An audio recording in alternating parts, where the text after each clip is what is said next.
Hello, good morning mga kalakotsero. So today is Monday. So ngayon wala tayong pasok ngayon. Holiday sa company namin. At bukas naman ay legal holiday rin. So 2 araw wala tayong pasok. Mahabang bakasyon natin ngayon. So ayan, nandito na tayo sa may Lipa. At mag-update tayo doon sa may Padre Garcia Lipa Bypass Road. Yan. Hindi na tayo nakapag-update, no? Sobrang tagal na noon. So ayan, nandito na tayo sa may papuntang Pista Mall. So maglalip turn pala tayo doon sa may unahan mga kalakotsero. So ayan. So ito na yung Lipa Alaminos Road. Yun. At ang left side pala natin ay cemetery pala to ng Lipa. Yan. At sa unahan, yan na yung Pista Mall. Although nakakamiss itong lugar na to, no? Kasi kung wala pa yung SM, dini tayo sa may Pista Mall, nagala mga kalakotsero. Nung nagka-SM na, may na talaga itong Pista Mall. So dini tayo naglaka dati, no? Palabas. Kasi wala kasing jeepney papasok din ng Santo Tomas. So ito yung Pista Mall. Yan. Nandyan pa rin yung mga grocery stores. Meron pa rin mga pasyalan dyan. So ito na rin yung papuntang Talisay, Lipa. So doon tayo mag-update mga kalakotsero sa kanilang bypass road. So sa unahan, ito na yung barangay Dagat-Dagatan, Lipa, no? Yan. So ang ganda ng kalsada din, eh. Diyan yung boses pala natin mga kalakotsero, no? Inuubo pa rin tayo. Yan. So ito na yung Malarayat Golf Course. Yun. Sana hindi naulan mga kalakotsero kasi yung ubo natin 2 weeks na to, no? 2 weeks na yung ubo natin sa sobrang init saka biglang lamig na naman. So yan, tanaw natin ang Mount Manabo. Yun, no? Ang ganda ng view din mga kalakotsero. Wow. Then sa my left side, yan na yung papuntang Santo Tomas, kasi may crossing dyan sa unahan. At ang right side naman, yan na yung papuntang Barangay Talisay. So pag diretso tayo, yan na yung papuntang Padre Garcia Bypass Road. Lipa, Padre Garcia Bypass Road. So dyan tayo mag-update mga kalakotsero. So yung padiretso na yan. So parang pista din sa may Talisay. Kakatapos lang siguro ng pista. So ayan, ito na yung Lipa Alaminos. Lipa Padre Garcia Bypass Road. So nakakalito mga kalakotsero kasi ang kabila naman din is Lipa Alaminos Bypass Road. So ayan, tanaw natin na magandang view din eh. Yan yung Mount Manabo. Yan. So mahaba-haba na pala yung kalsada din eh. So yan. Ang ating i-update ngayon mga kalakotsero. So dito tayo mag-update. Matagal na tayong hindi nakagala din eh. So matagal na tong project na to, no? I think panahon pa to ng pandemic sinimulan itong bypass road na to. So sana hindi na ulan, no? Kasi tingnan naman yung bukid na ulan na. Hindi na yan pag mga kalakotsero, ulan na talaga yon. So yan, ito na yung Padre Garcia Lipa Bypass Road. Ito ay may haba na 11.36 kilometers at 6 lanes ito mga kalakotsero, 3 lanes both sides. So marami din no, nagpa-practice ng driving. Napansin ko kanina mga nagpa-practice ng driving din sila. Ayan, no? Kasi safety, no? Wala masyadong sasakyan, maluwag. Kasi ang dulo din is yan na nga, yung ginagawa na bypass road. So, hindi pa siya simentado. Rock road pa siya mga kalakotsero. So yan, ipakita ko sa inyo. So ang tagal na tong kalsada na to kasi dati nagka-problema kasi ito. Parang ayaw pumayag yung may-ari ng lupa na gagamitin ito ng kabunyan. Parang natingga itong project na to. Pero sa ngayon, sinimula na siya. So yan ang i-update natin ngayon mga kalakotsero.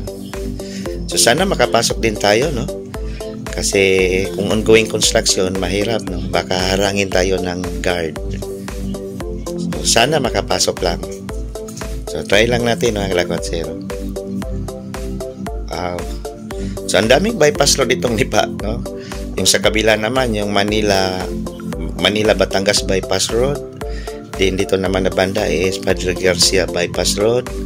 At saka yung Alaminos Lipa Bypass Road. Grabe. Morning mga kalakotsero. So ngayon nandito tayo sa may Barangay Talisay, Lipa. So ito yung bypass road papuntang Padre Garcia, Batangas. So ayan. So kita naman natin yung lawak.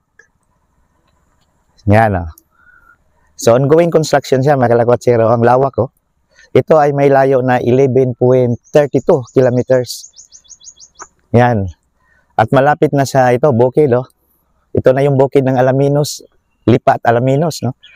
So yan yung bukid na yan, no? Parang hinati. Papuntang Padre Garcia. So yan ang maliwalas na. Pag ito ay matapos mga kalakotsero, mabilis na yung biyahe natin papuntang San Juan, Batangas, Rosario, Batangas, at saka Ibaan pag ito ay natapos, itong kalsada na to. So malaking tulong ito sa sa traffic congestion, no, din sa may Lipa. So ang dami, no, bypass road din mayroong Alaminos bypass road, ngayon mayroon namang Padre Garcia bypass road. So napakaganda itong proyekto na to. Matagal na to mga kalakotsero, na utay-utay lang kasi hindi tuloy-tuloy yung trabaho nila. Kasi may issue kasi ito dati sa lupa, no, ayaw ipagamit ng may-ari. Buti na lang ngayon natuloy na. So continue ngayon ang construction. Nakita naman natin sa ating video. Continue ang construction din mga kalakotsero. So tara na, continue tayo sa ating update. So, kita natin bakbakan sila din ongoing construction talaga mga kalakotsero. Parang hinati yung bukid din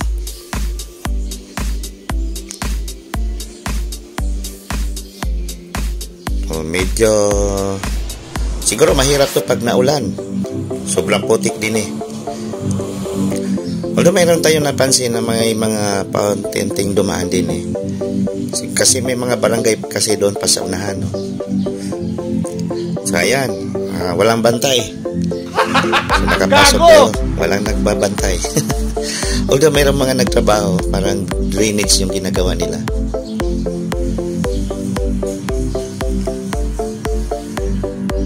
Sa unahan ay medyo naulan na. Yan.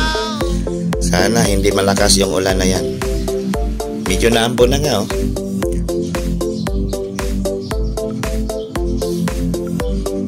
So ang lawak pala itong kalsada na to.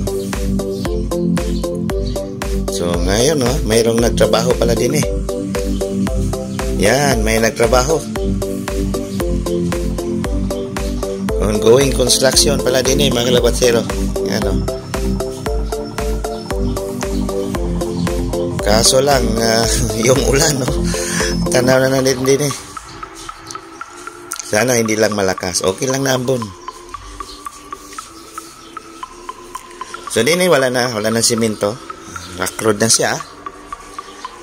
So ito yung takot ko pag malakas ang ulan. Mahirapan tayo din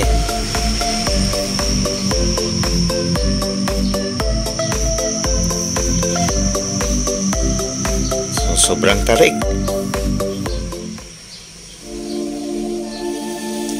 So ayan, kita natin yung pinaka kalsada nasa gilid na pala ng Mount Manabo itong kalsada na to mga kalakotsero. Nasa gilid talaga siya. Tingnan natin doon sa unahan.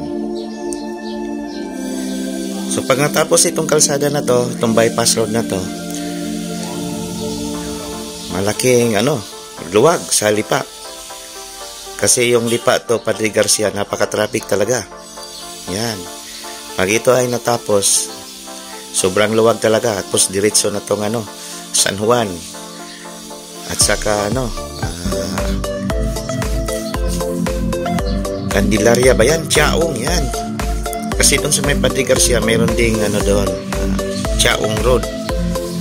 So malaking tulong ba tayo itong kalsada na to, papuntang Chaong, Quezon, Candelaria, yan. Tapos papuntang San Juan, din Ibaan, Rosario, Taysan, Lubo, nako. Napaganda pala itong kalsada na to mga kalakotsero pag ito ay natapos. Hindi na tayo dadaan ng Lipa. Kasi grabe, grabe talaga yung traffic doon sa Lipa. Lalo na pag napasok na tayo doon sa pinaka-city proper. So, yan. Ito na, oh. So, sa unahan pala is simento na rin. Yan, oh. Yan. Parang madaanan pala natin yung San Benito, no? Barangay San Benito ng Lipa at saka yung San Francisco. So, ongoing construction. Ang dami palang nagawa pa ngayon, no? Tapos, nakita natin kanina yung mga dump trucks din, naghahaul, no? So, ito lang muna ipapakita ko sa inyo, mga lakwatsero, itong kalahati na ito. Then, next na naman siguro, mag-update doon na naman tayo sa kabilang side. So, grabe, no? Continue ang bakbakan din, Ito yung mahirap, no? Yung banda na to, kasi may ilog. Parang gagawa talaga ng din, tulay. Gawan talaga ng tulay. Medyo mabahabang tulay ang gagawin din, Ito yung medyo matagal ang gawin. So, ang ganda. Pag ito ay natapos, malaking luwag sa traffic ng Lipa. Pero ang tagal natin kalsada na to, parang 2021 pa to nagsimula hanggang ngayon, no? So, yan lang nga din, nagka-problema sa lupa kasi. So, wala naman talaga tayong magawa, no? Kahit lupa natin yan, pag government nang gagamit, wala talaga tayong magawa dyan.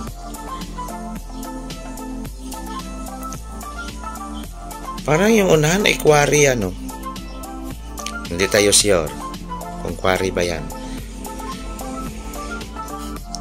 Kasi ito yung kalsada, Din sa may right side, parang quarry. So, din itanaw natin ang barangay Talisay. Yan sa unahan. So, napakalawak pa rin itong Lipa. Sobrang lawak. So, pag natapos itong bypass road, mga lakwatsero, ang dami na namang subdivision din, Sigurado to. Gago! Quarry, Siguro ito yung ginagamit nila pantambak doon sa mga bypass road nila. Kasi doon sa San Miguel, ganun din, Yung quarry doon, yung ginagamit na pantambak sa Islex TR4.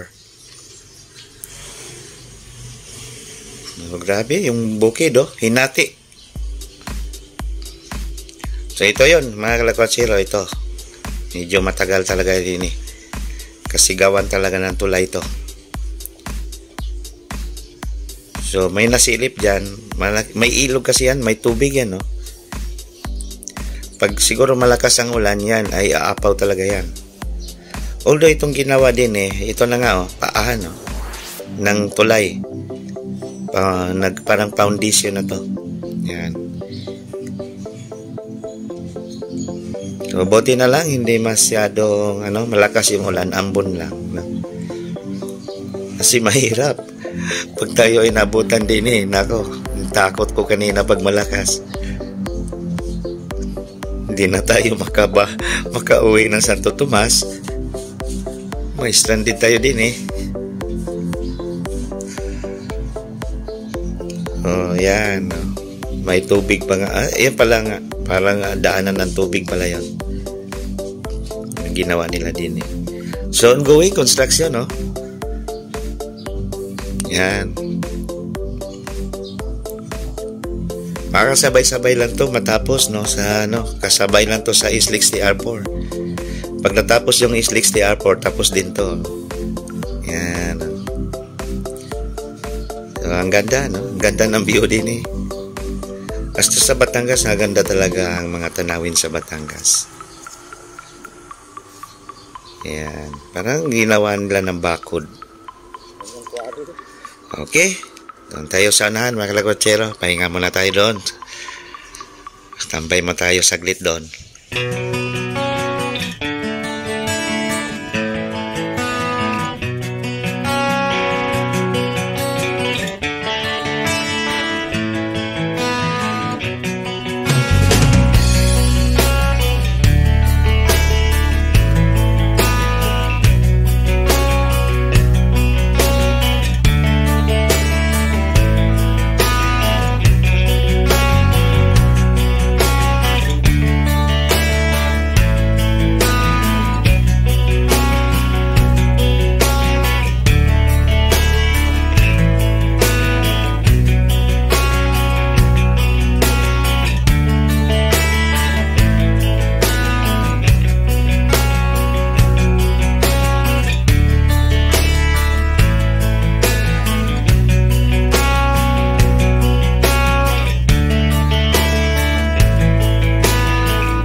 So, yan na nga. Oh.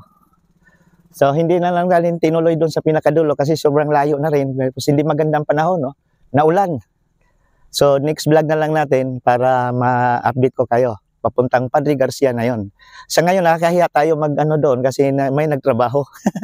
Nakakahiya. So, sa sunod na lang natin ng mga vlog, at least naipakita ko na yung pinakakalahati, no, ng bypass road. Okay, sige. Okay, let's go mga lakotsero. Balik na tayo ng Santo Tomas. So, ang daan natin ay din tayo sa may Lipa, Alaminos. Then, doon tayo mag-exit sa may Barangay Santa Cruz. Papuntang Santo Tomas. Or Lipa, Santo Tomas Road. Yan. So, ang dami palang nagpa-practice din ng driving. Oh. Yan. Kasi malawak. At hindi delikado mag-practice din kasi wala namang mga sasakyan na nadaan kundi tayo lang, no? So, ito ay 3 lanes both sides. Napaganda pala din pag ito ay natapos. Napakaluwag, napaka-accessible na kalsada ito pag ito ay natapos. Ang dami palang lusutan din pag ito ay natapos, no?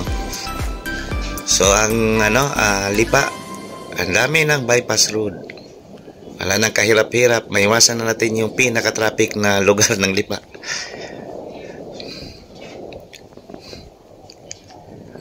So ito na yung pinaka-bukana. Parang crossing.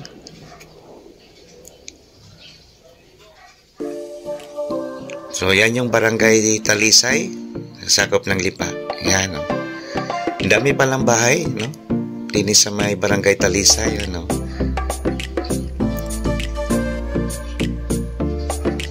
Ang ganda ng view. Doon sa may unahan, no, mga subdivision na naman yung mga itatayo dyan, no. Siguro pag wala itong mga subdivision, parang mga palayan pa rin din, farmland kasi itong Lipa. Siguro mga coffee na yan, mga kape. Kaso lang wala ng kape din, So ito yung rotonda, yan na yung papuntang Lipa, yung pinakagitna, at ang right side yan na yung papuntang Santo Tomas or papuntang Alaminos rin. So yan, ito na yung kalsada na ito mga lakotsero. So ito na yung Lipa Alaminos Road. Ang labas talaga niyan ay Alaminos. Wow, ang ganda ng bumbil, oh. Magkano kaya yun? So alam niyo mga lakotsero, mahilig din tayo sa mga halaman. Nakaka-attract pag mayroong mga ganon, nakaka-relax pala pag marami tayong halaman sa bahay.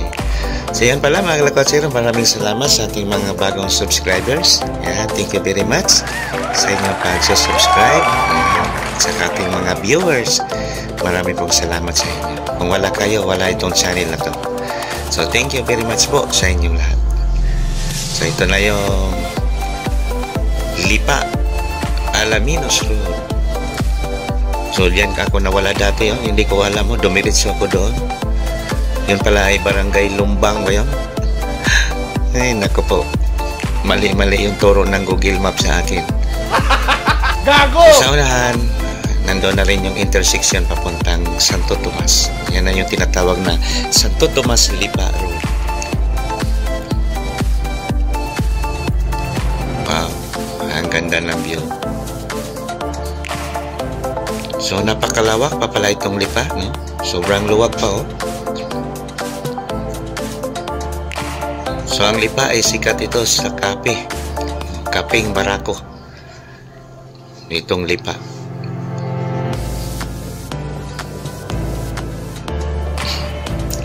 So yan, malapit na tayo sa may intersection ng Santo Tomas. Lampas nitong tulay na to mga kalakwatero. So ito na rin yung Lipa Alaminos Bypass Road, yung sa unahan. Pagkalampas ng Santo Tomas na National Road. So ayan, so sa may left side, yan na yung papuntang Santo Tomas. Lipa, Santo Tomas Lipa National Road yan. So yan yung tulay na dinaanan natin kanina. Yan. medyo liwanag, no? Against the light kasi tayo. So yan, tanaw natin yung papuntang Santo Tomas na kalsada. Yan yung National Road. Yan yung pinakalumang kalsada ng Lipa. At saka Santo Tomas ito. Yan o, mga kalakotsero. Yan, sa may left side natin. Yan yung the oldest road ng Santo Tomas. Yan na rin yung, ito na yan yung, Alaminos Bypass Road ito. Pag dumiretso natin yan, Alaminos ang, natin dyan. Labas. Alaminos, Laguna. Yan, itong kalsada na to. So, napakalawak din. 3 lanes both sides din yan. So, ikot muna tayo din eh. Pakita ko ulit yung papuntang Santo Tomas. Itong side na to. So, yan o. So, yan yung papuntang Santo Tomas.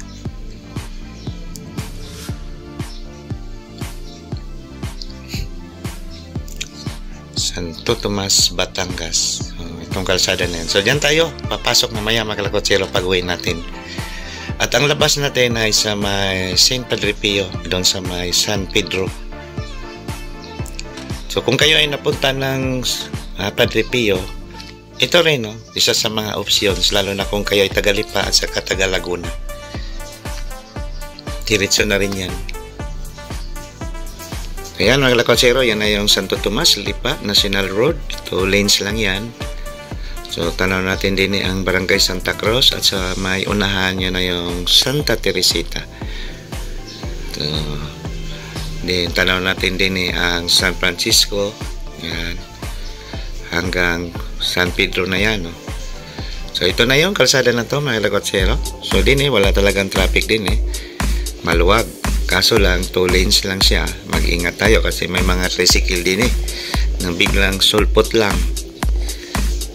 Yan. So, dati napaka-pangit yung kalsada din no? Daming basag. Nabiyak na. Buti na lang ngayon, maganda na. Inayos na pala. Kasi dati nakakatamad dumaan din Sobrang sira ng kalsada. Butas-butas na. So, okay na pala ngayon, Matagal na kasi tayo hindi nagkadaan din Ito na yung Barangay Santa Teresita. Yan. Sarap mag-rides pag ganito Napaka-nature. Ang dami nating makitang mga halaman din at saka mga prutas. Nice view. Okay, dito na lang tayo mga kalakotsero. Maraming salamat po sa inyong panonood. God bless us all. Thank you. Bye-bye.